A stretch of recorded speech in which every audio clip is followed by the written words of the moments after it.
Здравствуйте.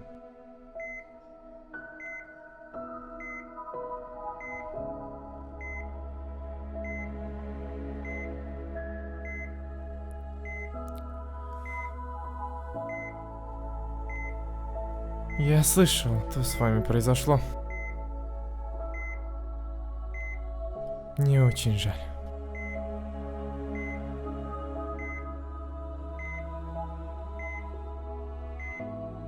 Если бы вы попробовали описать его, мы бы могли попробовать найти его. Доктор.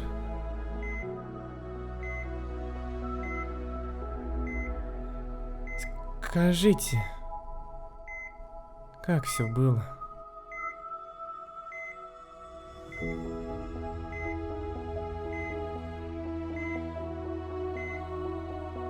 Все в порядке. Расскажите.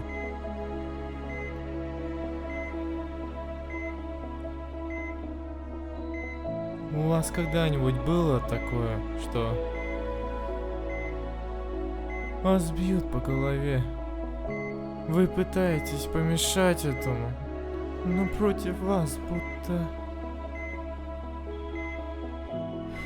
задерживаются в воздухе и бьют еще раз. Словно шрапнель по голове. Теряете пол своей жизни. И вы даже выйти из этого не можете.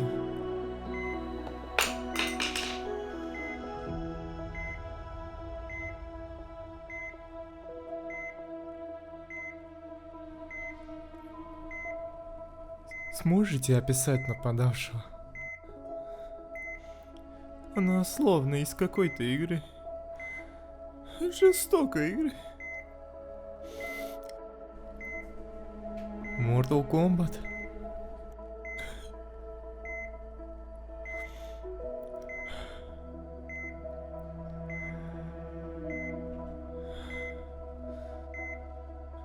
Она не подчиняется правилам игры.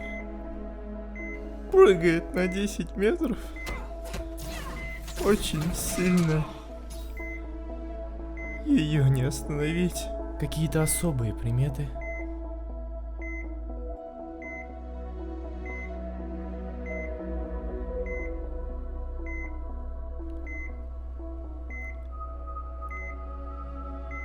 Она черная.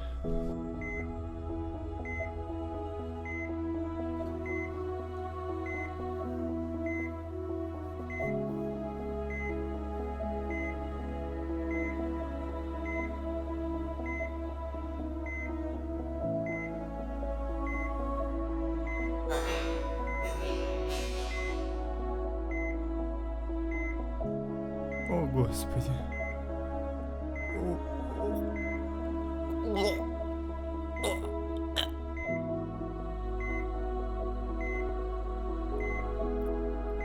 Это она, доктор.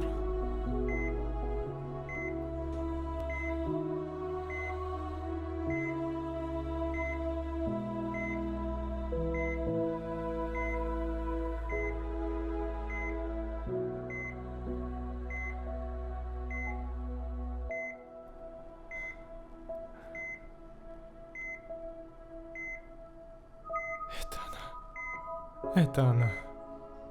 حلوة الليالي تتوارى مثلنا حلو.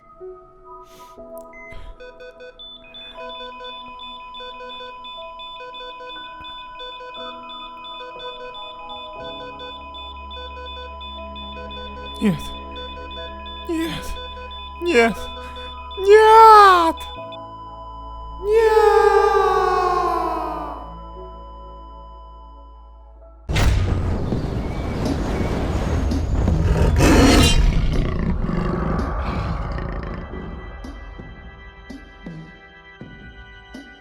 Здорово, товарищ! Неважно, сильный ты игрок или слабый, почти любой онлайн-игрушки есть свой способ правильнее всего стартовать. Время не тратим, давай посмотрим, с чего лучше начать играть в МК-11. Итак, запускаем игру, видим менюшку. Как ни странно, ну да ладно. В первую очередь я бы порекомендовал вам пройти сюжетку. Ну а чё, всегда приятнее играть, когда ты знаешь своего персонажа. Но это вам играть сильнее вряд ли поможет. Лучше зайдите в настройки, во вкладке геймплей доходим до пункта запись боев. И убедитесь, что у вас она включена. Эта опция записывает и сохраняет ваши недавние бои, вашей комбат-карточки. Вы сможете посмотреть ваши предыдущие бои и увидеть свои ошибки. Статистика сеанса поединок ставим на включено. Это будет отображать ваш текущий счет во время матча. Отображение здоровья ставим на включено, чтобы здоровье показывалось в цифрах тоже. Каждый прием отнимает определенное количество здоровья. Поэтому, чтобы вам быть расчетливым, вам надо знать точно, сколько хп осталось у противника. Далее вкладка управления. Ставим все по умолчанию, кроме пункта активация при отпускании.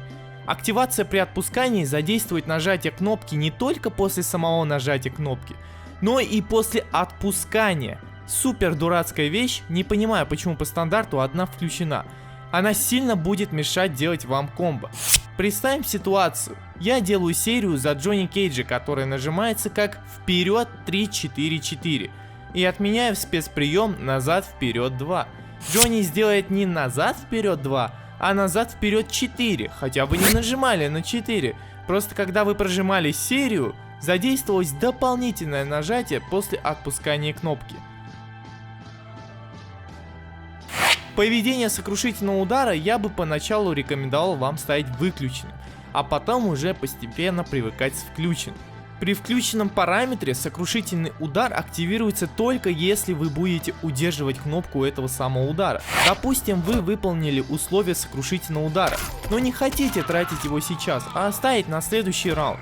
С выключенным параметром сокрушительный удар автоматически всегда будет включаться, когда вы выполните условия. Я сам играю с автоматическим, то есть с выключенным, потому что я играю за Шан Цунга, и у меня нет сокрушительных ударов, которые я бы мог оставить на следующий раунд или на потом. Скорость отклика оставьте как есть. Честно говоря, я тестировал с разными значениями и особой разницы не заметил. Немного меняется размер буфера спецприема при вводе.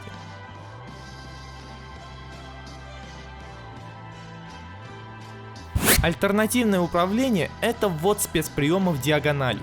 То есть эта функция нужна для тех, кто играет на специальных рычагах или стиках. Оставьте на выключенном. Убедитесь, что быстрый ввод включен. Если вы на геймпаде, вы будете вводить спецприем при помощи скольжения большим пальцем.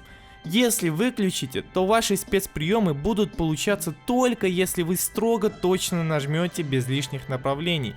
С включенным параметром вы можете задевать диагональное направление, то бишь скользить пальцем. Поэтому убедитесь, что функция включена. Комбинации кнопок также оставьте на FKL, чтобы вы могли нажимать бросок и некоторые серии одной кнопкой, а не сочетаниями. Во вкладке «Сетевая игра» включите «Показывать статус сети в бою», чтобы отображался пинг во время матча, и вы не удивлялись, почему вас мочит нуб на Кунг-Лао. Играбельный пинг считается до 180 миллисекунд. Показывать пинг в миллисекундах также включите, чтобы в лиге перед матчем были не палки, а циферки. Задержка команды оффлайн. При включенном параметре добавляет нативную задержку в вашей тренировке и оффлайновой игре, то есть там, где вы тренируетесь. Я оставляю этот параметр на включенном, потому что сейчас идут онлайн турниры, и я играю в принципе сейчас только онлайн. Вот когда будут оффлайн турниры, я этот параметр скорее всего выключу. Во вкладке звук я бы уменьшил музыку в 2 раза, чтобы сильно вам не мешало во время матча. По настройкам это все. Далее я рекомендую вам зайти в инструктаж. В МК-11 отличный инструктаж. Наверное, один из лучших в файтингах, если не лучший. Я знаю, что вам лень проходить инструктаж. Мне тоже. Но если вы новичок, вам это точно поможет. Как минимум вы поймете, что да как в этой игре происходит. И ведь правда, не ленитесь пройти инструктаж. Здесь вам подробно объяснят о всех тонкостях игры, начиная с основных атак, заканчивая фреймдатой, чистыми блоками и тактиками игры за каждого персонажа. Если вы новичок, вам не так уж и просто будет пройти даже этот инструктаж. Плюс, если вы пройдете инструктаж за своего персонажа, вам дадут еще и скин. Не пропускайте этот момент, если хотите научиться играть. Ну а теперь самое главное, выбор персонажа. Выбор персонажа — это самое главное, самое приятный, самый волнительный момент в файтингах. И это то, во что вы вкладываете душу. Выбирать того, кто вам нравится. Ладно, не всегда, но чаще всего. И именно от персонажа вы будете отталкиваться во всем в этой игре. Я неспроста сделал акцент именно на выборе персонажа. Каждый персонаж имеет свои сильные и слабые стороны. Выбрав персонажа, вы начнете изучать механику. Дело в том, что и защита, и атака у каждого персонажа может отличаться. Те вещи и механики, которые вы изучили, могут работать у вашего персонажа, но не работать у других. Поэтому выбор персонажа — это самое важное, с чего нужно начать. Как вы поняли, каждый персонаж отличается по уровню сложности и исполнения. Мы примерно упорядочили персонажей по сложности исполнения в МК-11. И это скорее больше подойдет новичкам. Есть персонажи, за которых сложно делать комбо, но легко играть за них. А есть наоборот, за которых легко делать комбо, но очень сложно играть. Мы пытались подобрать баланс между исполнением и реализацией у каждого персонажа. Зеленым обозначены самые простые персонажи, желтым — средние. Красным же показаны самые сложные персонажи в игре. Итак, как только вы выбрали своего персонажа, зайдем в тренировку и давайте посмотрим, с чего лучше начать изучение. Зашли в тренировку и сразу же зайдите в параметры тренировки и во вкладке «Стиль игрока» поменяйте вариацию своего персонажа на ту, где будет написано Т1, Т2 или Т3. То есть это 3 турнирные вариации, ибо по стандарту они могут быть у вас не выставлены. Давайте я возьму первую вариацию Скарпа и противнику поставлю первую вариацию Саба. Жмем X и ждем загрузки. Теперь у нас стоят турнирные вариации. Зайдите в список приемов и во вкладке способности вы можете узнать, что у этой вариации есть особенного, отличительное от других вариаций. У Скорпиона в первой вариации это отмены телепорта. Первое, что вам нужно будет сделать, это зайти в список приемов и во вкладке комбо-атаки запомнить все свои приемы. Запомните их не так уж и много. Во вкладке спецприемы также запоминаем все до тех пор, пока вы не будете без просматривания вводить их в нужный момент. Чтобы вам было легче запоминать их, вы можете пометить их звездочкой с помощью специальных меток. Ваши помеченные приемы будут на экране, и вы сможете их повторить, не глядя в список приемов. Вообще важно сказать, что не все приемы являются основными. У каждого персонажа обычно это около 2-3 основных приемов. Поэтому вам не нужно использовать прямо все приемы. Их важно знать, да, но в основном они все ситуативные. В отличие от спецприемов, которым всегда найдется применение.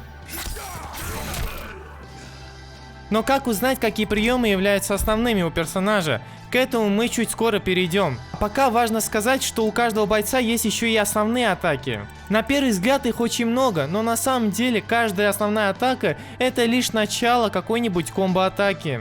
Исключениями являются апперкот и тычки, а также уникальные атаки. Тычки — это понятно, да, это кнопка вниз и какая-нибудь атака, кроме треугольника, да, это у нас апперкот.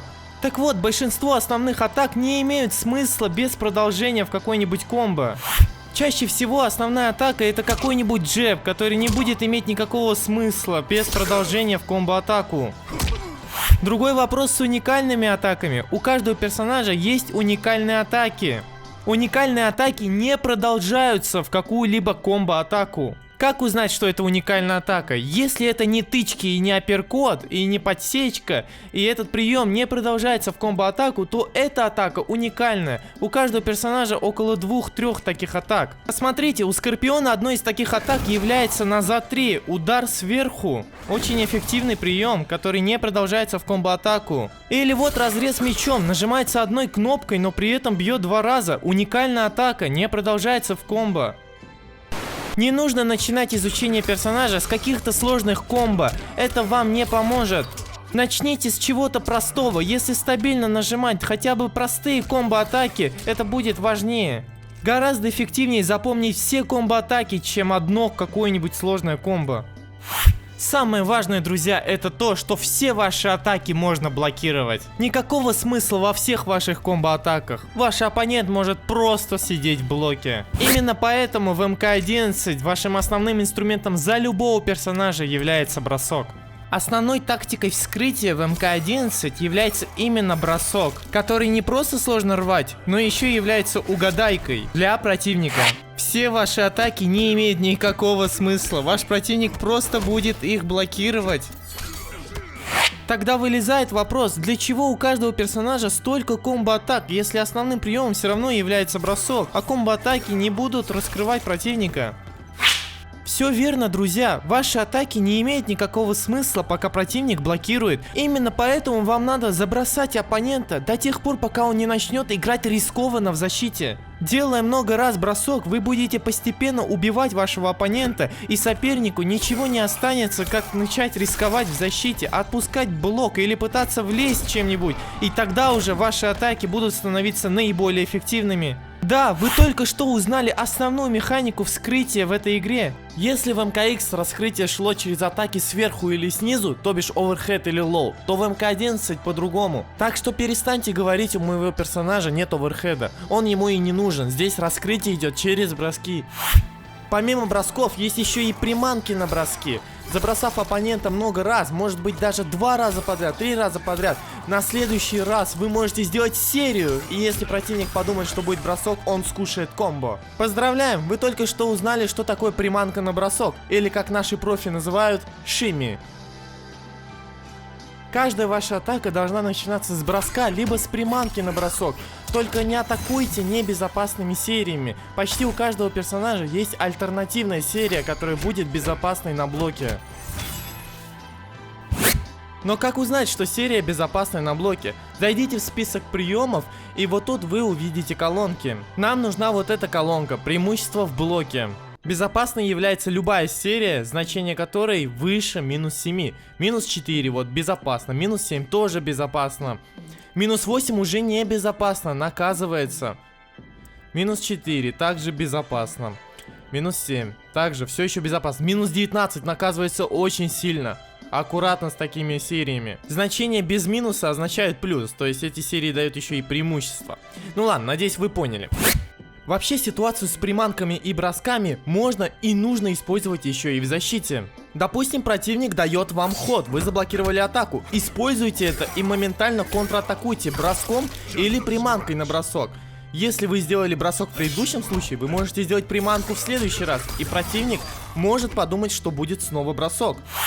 Видите, какая угадайка? Противник должен будет снова угадывать. Каждый раз, когда вы блокируете атаку оппонента, вы начинаете свой ход. И вы можете реализовать его по полной, как раз броском или какой-нибудь серией, выводящей на комбо. Поэтому, получая ход, не смейте долбить противника сразу в блок и пытаться что-то там разводить. Зачем оно вам нужно? Сразу бейте броском, либо же серией какой-нибудь, выводящей на комбо. Вообще на бросок или на приманку можно выйти разными способами. В будущем мы поговорим про стаггеры, что это такое и как эффективно выходить на атаку броском или же приманкой. Однако в МК-11 все равно самым эффективным способом выйти на бросок или приманку является тычка. Запомните, попавшая тычка в МК-11 равно угадайка для вашего противника. Но не нажимайте еще одну тычку, если тычка попала в блок, иначе вас за это накажут. В принципе, это все. Вы прошли инструктаж, подобрали правильные настройки, выбрали персонажа, и дальше можно уже идти тренировать остальные аспекты игры, да, такие как комбо, тактика и прочее. Поэтому самое главное, определитесь с персонажем, выучите все его приемы, и дальше уже тренируйте другие аспекты, такие как движение, комбо и прочее. В следующих гайдах мы уже поговорим о как раз этих аспектах, такие как движение, защита, атака, прочее. В общем, вы поняли. Поэтому, если вам понравилось хоть немножечко видео, то поставьте лайк, подписывайтесь на канал, и мы встретимся уже в следующем видео, где как раз разберем какой-нибудь подробный аспект этой игры. Всем удачи, всем пока-пока. Друзья, как вы поняли, я наконец выложил этот гайд. Как я вам и говорил, у меня возникло очень много проблем. Сначала я монтировал в одной программе, у меня там не получалось, я перешел на другую, и более того, смонтировал уже. все было готово, но я не мог экспортировать. Какие-то были сбои с плагином, пришлось перемонтировать практически весь гайд. Плюс еще из-за того, что новая программа, каждую малейшую вещь я делал по полчаса, а иногда по часу. И иногда я по 5 часов, по 6 решал какие-то ошибки, которые каждый раз выскакивали. В общем, я надеюсь, что все хорошо теперь, и я смогу чаще выпускать видео. А вам, ребята, огромный респект и большое уважение. Спасибо большое за ваше терпение, и постараемся сделать лучше, выпускать контент чаще. Не болейте, и всего вам хорошего.